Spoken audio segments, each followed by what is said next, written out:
15 লাখ টাকার উচ্চবংশীয় ছাগল কোরবানি কাণ্ডে এখন বাপ ছেলের সম্পর্ককে কোরবানি দিচ্ছেন এক রাজস্ব কর্মকর্তা। আর তা নিয়ে ছাগলামিতে মত্ত সামাজিক যোগাযোগ মাধ্যম। এখন প্রশ্ন উঠছে, ছেলে তুমি কার?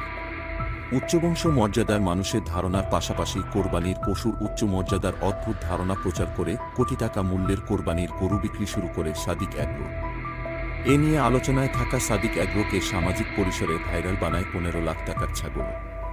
15,000 টাকায় যে দেশে ছাগল পাওয়া যায় সেখানে 15 লাখ টাকায় কে কিনবে ছাগল? এই প্রশ্নে নাকাল ছিল সামাজিক মাধ্যম।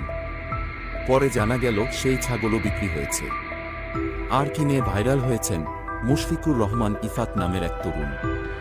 এখন ঝুঁকিতে পড়েছেন পিতৃ পরিচয় সামাজিক যোগাযোগ মাধ্যমের খবর। মুশফিকের বাবা মতিউর রহমান জাতীয় রাজস্ব বোর্ডের কাস্টমস, এক্সাইজ ও ভ্যাট অ্যাপিলেট ট্রাইব্যুনালের প্রেসিডেন্ট। আর এতেই বেঁধেছে বিপত্তি।